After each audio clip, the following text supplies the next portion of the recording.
Thank you for making to another episode of It's My Money with Patrina Dixon or the Money Exchange podcast.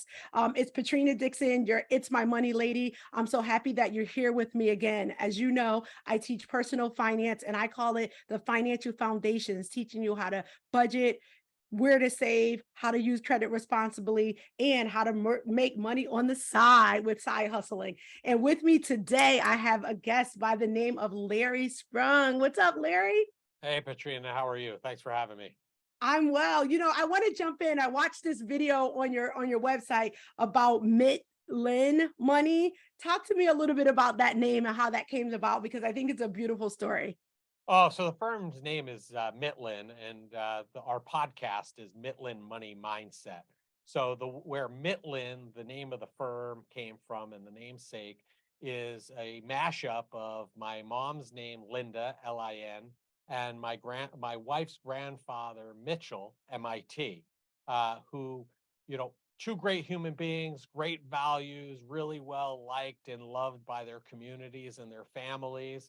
And the crazy thing is, I had met my wife, and when we were talking about where and why we were where we were, we came to realize that her grandfather and my mother literally passed away within hours of each other. And then we met each other. So it was, I guess you could say, meant to be. And when we were thinking about a name to, name the firm, we thought no better way than to honor these two great people who've had a tremendous impact in our lives personally, but also represented a lot of the values and things we wanted to represent as a firm. So that's where, and probably one of our most often asked questions about the firm is, where'd the name come from? So thank you for highlighting that. You're welcome. You're welcome. So we're going to tackle, which I would call our topics that are so intertwined, and that is mental health and money. Like I recently spoke at an event talking about some flavor of mental health and money. But from your perspective, how do you see the two intertwine with one another? Well, actually, I see it as there are three things that are directly tied to each other, and I refer to them as the three-legged stool. And Mm, without any one of them, the stool will fall over. And that is your physical health, your financial health, and your mental health. mhm. If one of those is lacking, it certainly has an impact and an effect on the other. Yes. And it's very important that we as people make sure that we're spending time, working on all three of those areas of our lives, because it's very important and impactful. In order to have financial success, you have to have really good mental health, and you also have to have physical health. Mhm. If you're struggling mentally, chances are it's going to be a struggle to save financially Yeah. or to exercise and take care of your physical self. So they are directly tied to each other and extremely well correlated. Yeah, and as I work with more people relative to money, and as I talked about when I started the finances, budgeting, saving, credit, oftentimes when you pull back the onion on why people aren't doing things, what I want to say, making wise decisions on those things, there's a mental health reason, there is a traumatic reason. Talk to me about people you have experienced that have helped them identify that mental health is contributing to why they're not making wise money decisions and what how you talk them through that. Yeah, so I mean, Patrina, I have a unique background in terms of, what my position and how I view mental health because I had an experience about 19 years ago, a month before launching my firm. My brother-in-law, my wife's brother, unfortunately died by suicide. Mhm. And it was following a battle with bipolar disorder. And, that really opened my eyes to seeing how crucial mental health is uh, to people. It's not just the physical and the financial. The mental health is so critical. So, one thing that I've done as a person and as an advisor is been very open and honest about my family and what's gone on there. I've had a lot of conversation about the importance of mental health, and my wife and I have become essentially mental health advocates. We're not doctors, we're not clinicians, but advocates. We've been there, we know the system, we've had to navigate it before, and we could see the effects that mental health have on a family, not only just financially, but otherwise. So what that's allowed us to do is, because we've been open and honest about that experience, it puts us in the unique position that we can have those conversations with the families we serve about the importance of mental health.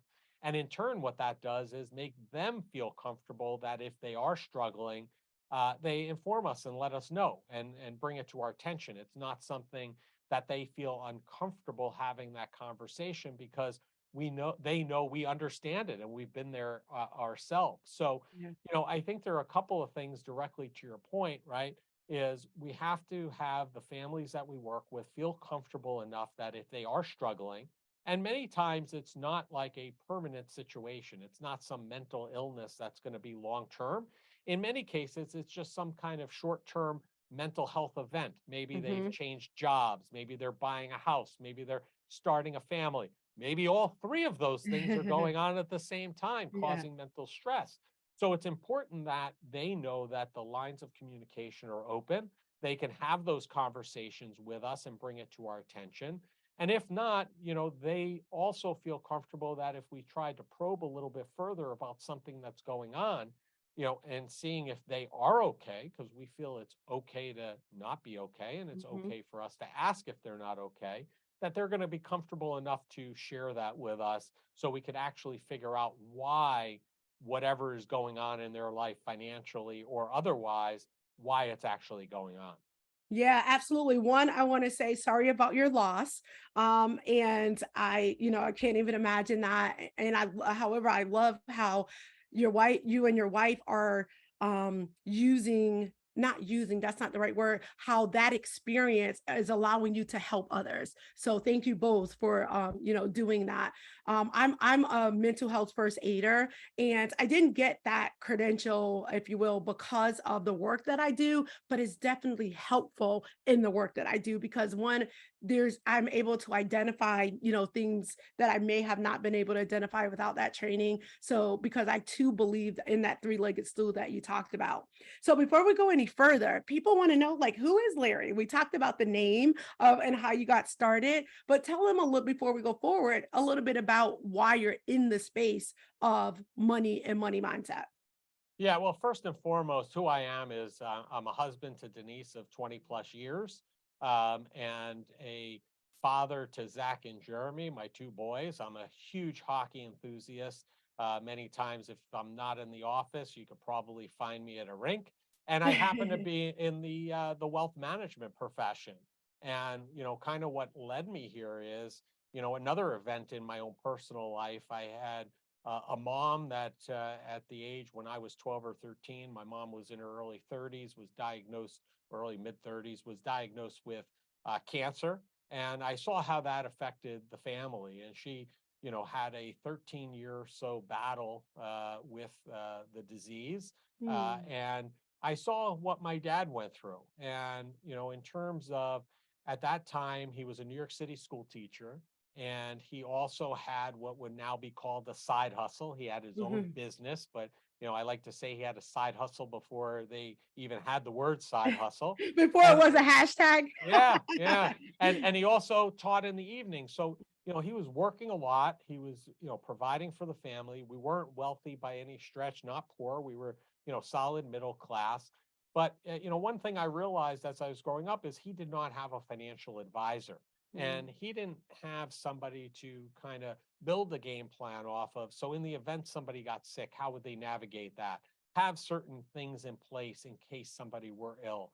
And not to say that if my dad had an advisor, that would have mitigated anything that my mom was going through or cured her or anything like that. But I think it would have made my dad's burden a little bit lighter. And, Mm. as I made my way through high school, finding myself watching CNBC and staying in tune with the markets, it was really just a profession that I was drawn to. And I felt like, hey, if I can make an impact on other families and help those folks, not only those folks like my dad, and help them plan for an event that might be, problematic to the family, but what if, in addition to that, we could also help them plan for great events like Yes. buying a home, like sending their kids to college, retirement, if that's what they're interested in, leaving a legacy. I was like, man, what a great, rewarding profession that I can, have an impact on families. And, I've been in the profession now for about 26 years, and Hmm. the impact we have had is great and very rewarding. And in a lot of cases, we're now working with second and third generations of families Mhm. that I started with initially when I got started. So I love the profession. I think, we're people who can make a huge impact to families and legacy. And, it drives me and gets me up every day. So, well, thank you. Thank you for sharing. Thank you for the work that you do. So, I want to go into financial planning made personal. As a personal finance coach, I say often personal finance is just that. You can work for the same employer, own the same business, make the same amount of money, live in the same neighborhood. But what you do with your money, how you think about your money, your mental health, and how that plays into the money is all different for everybody. So, tell to me a little bit about the way that you think about and have talked about and written about financial planning made personal. Yeah, I agree with you. And that's really what was the impetus behind my book that came out in April of 23 this year. The title of the book is Financial Planning Made Personal. And the subtitle is What Did You Do Today That Brought You Joy? And I think Mm, those two things need to go hand in hand. And what I mean by that is I agree. Everybody's situation is different. There are a lot of rules of thumb that are talked about, written about, and those are good guidelines. But ultimately, not everybody, is made or built for those rules or those guidelines. And it really comes down to what the family wants to accomplish and what is personally their goals and objectives. And there may be many different ways to get there. So it is very personal.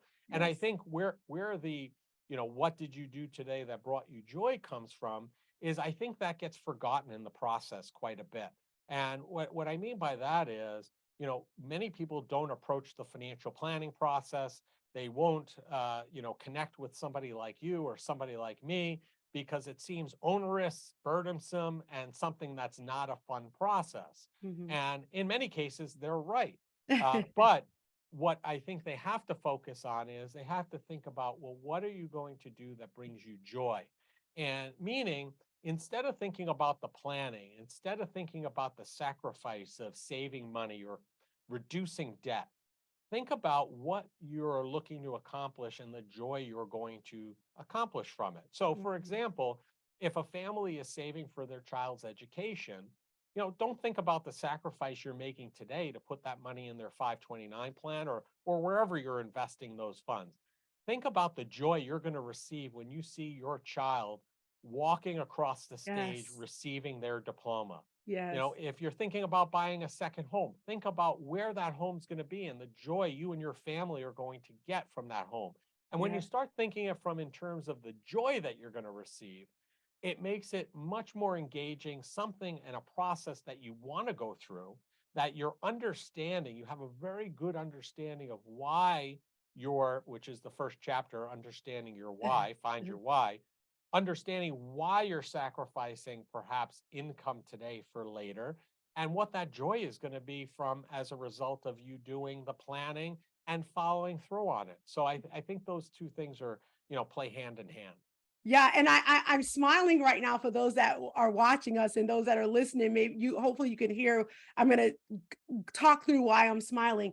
I'm picturing buying that second home and sitting on the water, sitting on the porch, drinking my coffee in the morning. So that's the beach home that I'm talking about. So I There you so go. understand what you mean, that joy. And it was so eloquently put. It's that seeing your son or daughter walking across the stage when they graduate from college or whatever it is, as to the end or being at the end of the journey, if you will, because the other thing you say is finding joy in the journey. So you Mhm. talked about the why and then thinking about when it's the end, the graduation, the home that you finally purchase. But talk a little bit about the joy in the journey, because the journey is where oftentimes there isn't the joy. So talk a little bit about that and what you mean by that, or how people can find the joy in the journey. Yeah, I think that's a very important point, Patrina, right?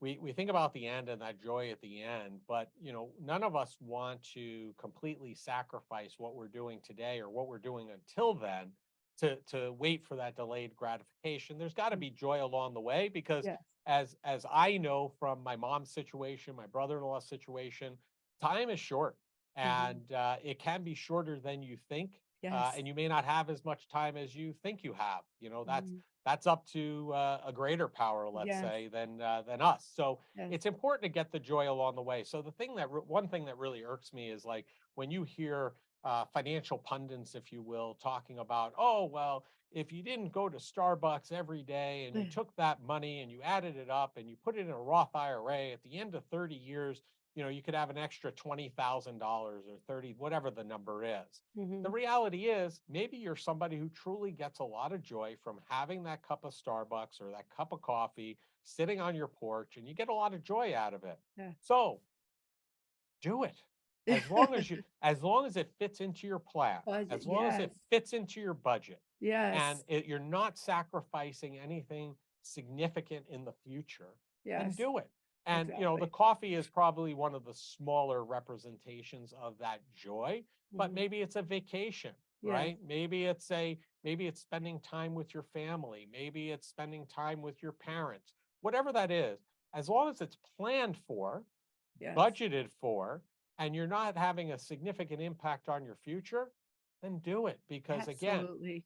if you wait till you're going to retire to start enjoying life, you may not have that long to enjoy it. That's not up to Exactly. us. Figure out a way to enjoy the process the whole way, along the way, your entire life. Yeah, and Larry, I love that. When I used to work with individuals one on one, that was one of the things that I would say is like, because oftentimes when people finally make that decision to work with a coach, to work with an advisor, they're like really gung ho or feel empowered. Like, I'm going to start to save, this large sum of money, or I'm going to completely take this line item out. And it's like, if you do that, or in my opinion, if you do that, then you're going to end up stopping the process sooner than you think, because you've just taken out the thing that brought you joy, that brings you joy, whatever that is. So let's learn how to maybe not remove it, but reduce it, or keep it at the level it is and find other ways and make sure that it's not, to your point, disrupting the other stuff that you're trying to take care of that will give you the, I'll call it the longer joy, or contribute to the delayed gratification that I love that you say that too. So Larry, we talked about some great things. We talked about, the three-legged stool. Love that. Remind them of what the three-legged stool is. Oh, your physical health, your financial health, and your mental health. Three Yep. very important and integrated things. Yeah, and then you talked about transparency. And I too have found the more transparent that I've been about things in my life, and you can choose how transparent you want to be, that people gravitate to that, not just in being in addition to being empathetic, but understanding how that experience brings you more fruitful of a discussion when you talk about finances. So talk about your comfortability in getting there, you and your wife's comfortability in getting there to have it contribute to the discussion you said earlier. Yeah, I mean, listen, we were always open and honest about the situation with my brother-in-law, because we felt that we weren't going to keep or allow him to go quietly. And we felt like we were going to, when you're faced with a situation like that, right? You have a couple of choices. You can Yeah. either kind of, fold up and not talk about it, or, perhaps bury it. And just so you know, I don't make any judgment. Everybody does what they think is right for them, and that's Yeah. fine. Yeah. We chose to go the complete opposite route and be Yeah. very vocal and have conversations and talk about it. Yeah. And as a result, I mean, we've been pretty successful in helping a lot of families, because number one, through some fundraising efforts collectively with a lot of great people that we know in our lives, we've been able to raise over $1.7 million for the Keith Milano Memorial Fund in my Yay, brother-in-law's amazing. name, that's held at the American Foundation for Suicide Prevention. And I think even more important than the money is the fact that I can tell you that we know for a fact that people who have contacted us regarding help for their loved ones, that we've been successful in guiding them and directing them to the right places. And those people are still here with us today. Love it. And that is much higher value for us and a much Yes. bigger impact than the money. We would give Yes. up the money for the lives in a matter of seconds. Yes. But if we could do both and have the impact from both sides, we feel it's a win because we've been transparent, because we've talked about it. And, listen, the hope for us is like everybody else who operates in the mental health and suicide prevention space, which is hopefully we put ourselves out of business someday and it's not an issue. Yes. But until then, we'll keep telling Keith's story, keep helping those that need it, and encouraging those that are having mental health struggles to find assistance. They're not alone. There are many, many others going through similar situations, facts, and Yes. circumstances, and they're available for them to lean on and help them through their struggles. Yeah, the Dr. Cheryl Wood says, your story is about you, but not for you. Meaning when you share that, people can learn from that. And I love the wonderful, all you just shared about what Keith's story has done for many. So thank you both for doing that. And then we have to tell people, you talked about financial planning made personal. People are going to want to know how to get it. So make sure you share with them again, but the fact of what it is and then where they can go and find it. Yeah, so my recent book, Financial Planning Made Personal, the easiest and the best place to go is just simply go to financialplanningmadepersonal.com, and you can learn about the book and what it's all about, and purchase it right from that landing page. And really, it's all about the process of how to think about financial planning and how you should think about it as a personal exercise. You know, close out the rules of thumb, block those out and figure out a game plan that works for you and your family personally, and find joy in the process. All right. And if they want to find you directly, Mr. Larry Sprung, where can they do that? Yeah, I mean, financial planning made personal links back out to our website, which is mitlandfinancial.com. And I'm on every social media platform except for Snapchat. So you won't find me there, but maybe one day you will. But for now, every other platform you can find me either under Larry or Lawrence Sprung with a W. Thank you. Thank you so much for being on the Money Exchange. Really appreciate having you here. He's going to have to run off in a little while to do the next spot that he has to go to. But before we sign off, I appreciate you all always rocking with me, the It's My Money Lady. Thank you for watching. If you're watching It's My Money with Patrina Dixon or listening to the Money Exchange podcast on whichever platform you're listening, make sure you drop down below. The links to both my information as well as Larry's will be there so that you can grab his book and or find his site. And if you're interested in having a mini financial planner, there'll be a link for that as well. Make it a great day.